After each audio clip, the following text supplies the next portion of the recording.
allons voir tout à l'heure. Mais tout de suite, je vous propose, si vous êtes d'accord, d'accueillir ici, vous êtes chez vous, Monsieur Kev Adams. Bonsoir à tous. Quel plaisir d'être ici ce soir. Je suis très heureux devant sûrement le meilleur public d'émissions de France. Merci. Non, vraiment, je suis content. Je vois que c'est un public varié. En plus, je vois qu'il y a des jeunes. Ça va les jeunes? Je vois qu'il y a des vieux aussi. C'est cool. Ça va les vieux?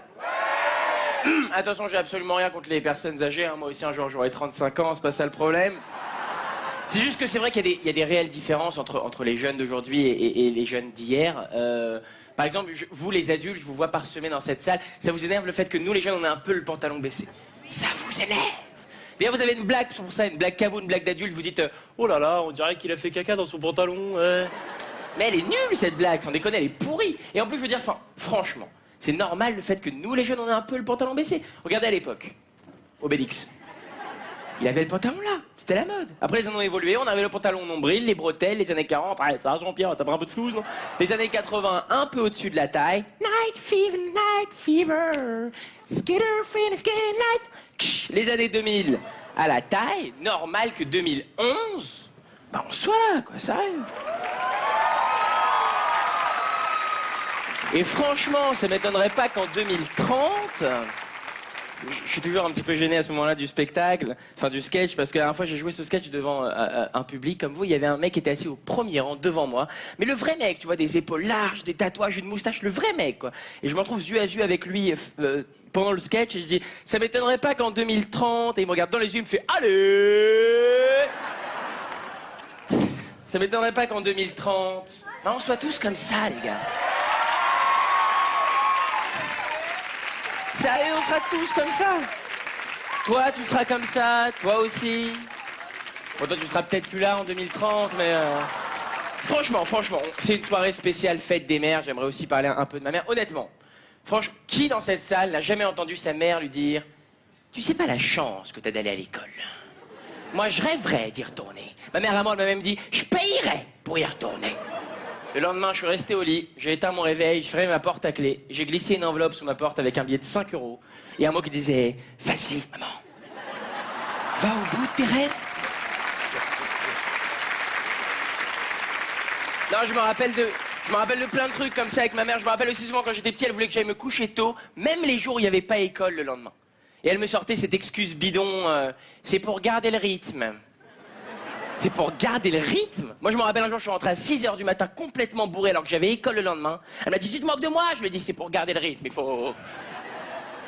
Ou encore, il y a pas longtemps, je lui ai annoncé que je voulais faire ce métier à ma mère. J'ai été la voir, c'était très solennel. Je lui ai dit, écoute, voilà, maman, je vais te le dire, mon rêve dans la vie, c'est de monter sur scène. C'est de faire rire les gens. Elle m'a dit, bah t'as qu'à leur montrer tes livrets, hein? Alors ça, c'est du one-man show, hein, tes livrets, hein? Je me rappelle de plein de trucs. Je me rappelle aussi souvent quand j'étais petit, je rentrais de l'école affamé. Je disais, maman, j'ai faim. Et elle me répondait cette phrase qui peut te tuer, un homme qui a faim, c'est prends un yaourt. Prends un yaourt. Tu sais, moi j'ai grandi dans l'idée que c'était la solution contre la faim. Tu sais, je marchais dans la rue, je voyais un clochard qui me disait, s'il vous plaît, monsieur est faim. Je disais, prends un yaourt, mon pote, qu'est-ce que tu veux? Non, mais vous savez, je critique beaucoup ma mère depuis le début de ce sketch, mais il faut que vous sachiez que ma mère, c'est une femme formidable, vraiment. Tout d'abord parce que c'est ma mère, et aussi parce que c'est elle qui a inventé une danse qui a fait un carton en France. Tout le monde l'a dansé, et ceux qui l'ont pas dansé, ils en ont forcément entendu parler. Bah, c'est ma mère qui l'a inventé. Depuis qu'on est tout petit avec mon frère, elle nous élève en dansant cette danse, elle est là. Quelle heure il est? Vous me prenez la tête tous, hein? Il y en a marre, il y en a marre, il y en a marre. Va dans ta chambre maintenant. Oh, je peux bientôt filer votre travail parce que moi j'en ai marre, hein?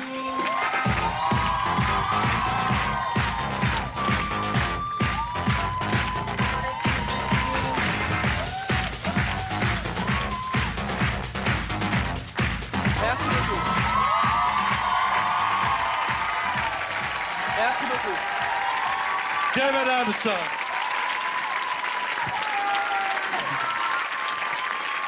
Kev Adams. Merci.